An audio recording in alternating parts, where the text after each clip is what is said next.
O Evangelho segundo o Espiritismo, Allan Kardec, capítulo 4. Instruções dos Espíritos. Limites da encarnação. 24. Quais são os limites da encarnação? A encarnação não tem, propriamente falando, limites nitidamente traçados. Se entende, por isso, o envoltório que constitui o corpo do espírito, já que a materialidade desse envoltório diminui à medida que o espírito se purifica. Em certos mundos mais avançados que a Terra, ele já é menos compacto, menos pesado e menos grosseiro, e, por conseguinte, menos sujeito às vicissitudes. Num grau mais elevado, é diáfano e quase fluídico. De grau em grau, ele se desmaterializa e acaba por se confundir com o perispírito. Segundo o mundo a que o espírito é chamado a viver, este toma o envoltório apropriado à natureza desse mundo. O próprio perispírito suporta transformações sucessivas. Ele se eteriza cada vez mais até a depuração completa, que constitui os espíritos puros. Se mundos especiais são destinados como estações aos espíritos mais avançados, estes não estão ligados ali como nos mundos inferiores. O estado de desligamento em que se encontram lhes permite a transportarem por toda parte em que os chamam as missões que lhes são confiadas. Se considera a encarnação sob o ponto de vista material, como ocorre na Terra, pode-se dizer que ela é limitada aos mundos inferiores. Depende do espírito, por conseguinte, dela se livrar mais ou menos rapidamente, trabalhando pela sua depuração.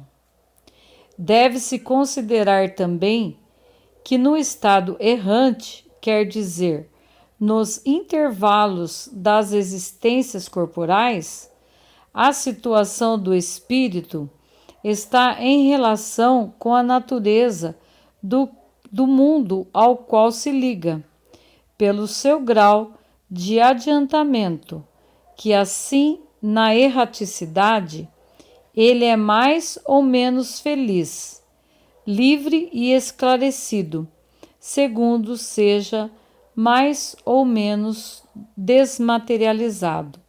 São Luís, Paris, 1859.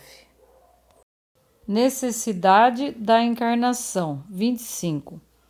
A encarnação é uma punição e não há senão espíritos culpados que a ela estejam obrigados?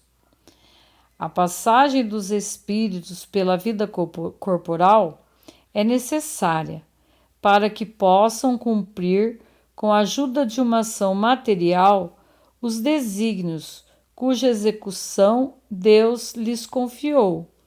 Ela é necessária a eles mesmos, porque a atividade que são obrigados a desempenhar ajuda o desenvolvimento de sua inteligência. Deus, sendo soberanamente justo, deve considerar igualmente a todos os seus filhos.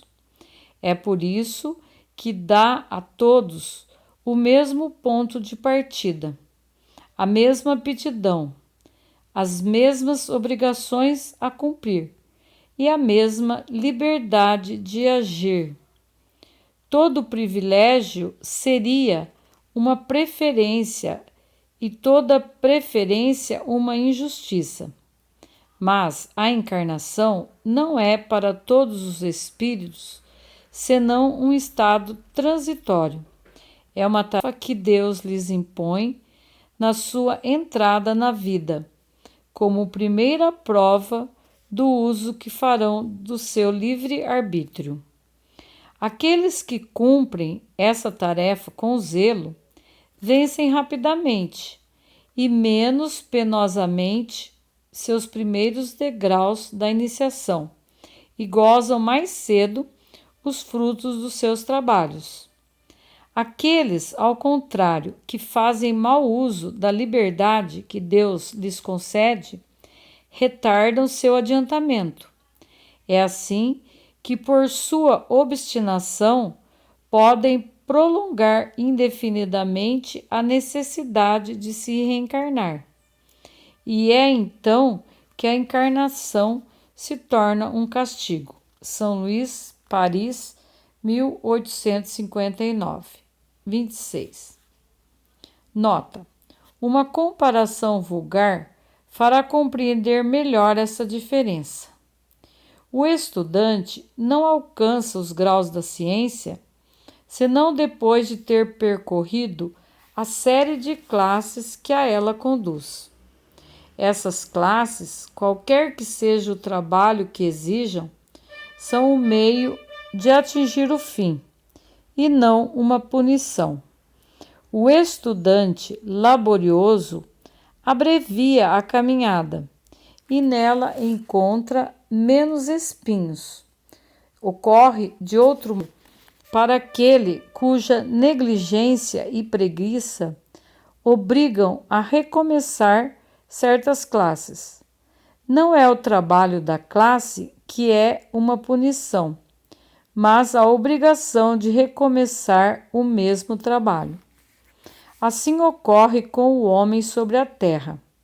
Para o espírito do selvagem, que está quase no início da vida espiritual, a encarnação é um meio para desenvolver sua inteligência.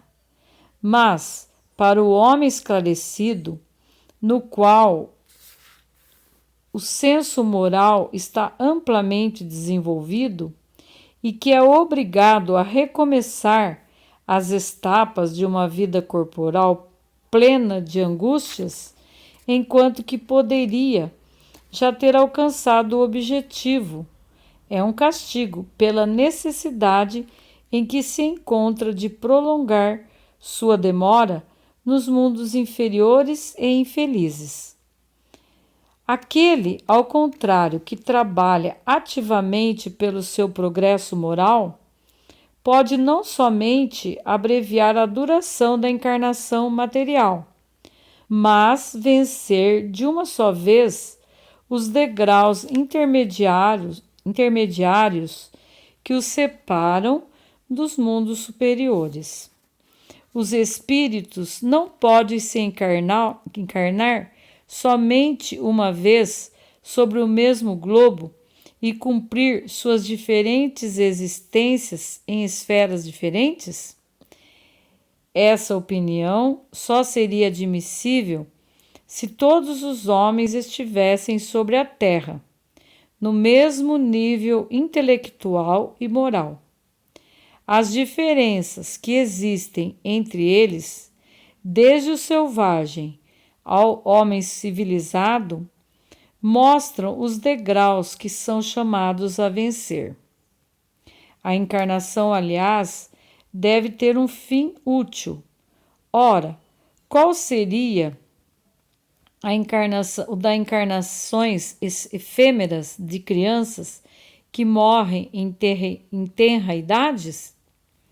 Elas teriam sofrido sem proveito para elas e para os outros. Deus, cujas leis são soberanamente sábias, não faz nada de inútil. Pela reencarnação sobre o mesmo globo, quis que os mesmos espíritos, encontrando-se de novo em contato, tivessem ocasião de reparar os seus erros recíprocos, em razão das suas relações anteriores. Ele quis, por outro lado, assentar os laços de família sobre uma base espiritual e apoiar sobre uma lei natural os princípios de solidariedade, de fraternidade e de igualdade.